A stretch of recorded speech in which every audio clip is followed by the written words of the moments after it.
Hi நண்பா, எல்லாருக்கும் வணக்கம். இந்த வீடியோவில் நம்மளோட தளபதி விஜய் அது மட்டும் இல்லாமல் டிவிகே சம்மந்தமான சூப்பரான நியூஸ் எல்லாம் கிடச்சிருக்கு. அது என்னென்ன அப்படிங்கிறது ஒன்று ஒன்றா பார்த்துடலாமா? டெல்லியில் மழை பெஞ்சாலும் வெள்ளை கூட பிடிக்கிறவங்க இவங்களே வச்சு செய்கிற மாதிரி நம்ம தளபதி விஜய் ஒரு சம்பவத்தை பண்ணியிருக்காருங்க. டெல்லிக்கு பிளாக் ட்ரெஸ்ஸோட போனது மட்டும் இல்லாமல் டெல்லிக்கு போகும்போது சென்னை ஏர்போர்ட்டில் சிரிச்ச முகத்தோட போயிருப்பாருங்க. அது வேறு லெவல் கத்துங்க.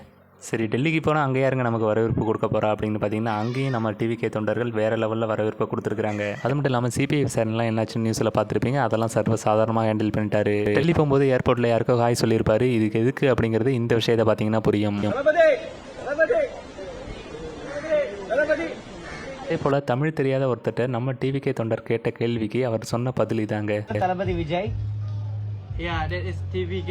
Yeah, bro.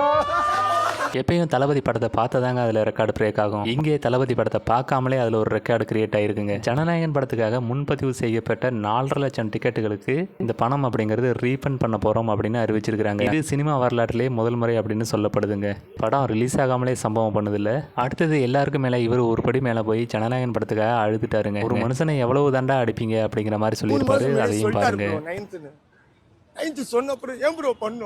ஒரு சினிமாவை பார்க்காம அதில் எவ்வளவு அரசியல் பண்ணுறாங்க அப்படிங்கிறத நம்ம நல்லா தெரிஞ்சுக்க முடியுது.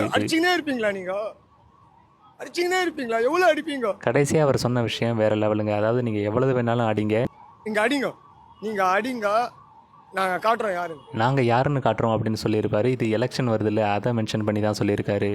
தொண்டர்கள் ஒரு பக்கம் சப்போர்ட்டாக இருந்தாலும் ஜீ தமிழ் இந்த விஷயத்தை பண்ணியிருக்காங்க. ஒரு நாள் எங்கள் கைகள் ஊங்கும் அப்படிங்கிற மாதிரி மெர்சல் படத்தோட போஸ்டரை ட்வீட் பண்ணியிருந்தாங்க. 2026 பொங்கலை பொறுத்த வரைக்கும் நம்ம தளபதி விஜய் வெற்றி கொண்டான இன்ஸ்பெக்டராக வருவார்னு எல்லாரும் நினச்சிருப்பீங்க. ஆனால் இங்கே தாங்க ஒரு ட்விஸ்ட் இருக்குது. இந்த பொங்கலுக்கு விஜயை ஜனநாயகன் படத்தில் வெறும் இன்ஸ்பெக்டராக பார்க்கலாம்னு நினச்சோம். ஆனால் ஜனநாயகன் ரிலீஸ் போஸ்ட்போன் ஆனதுனால திரைப்படத்தில் நம்ம தளபதி விஜயை ஐபிஎஸ் கட்டப்பில் பார்க்க முடியும். அதே போல் சமூக வலைதளங்களில் இந்த ஒரு ஹேஷ்டேக் அப்படிங்கிறது ஜனநாயகன் படத்துக்கு ஆதரவாக ரொம்ப வைரலாக போயிட்டுருக்குங்க.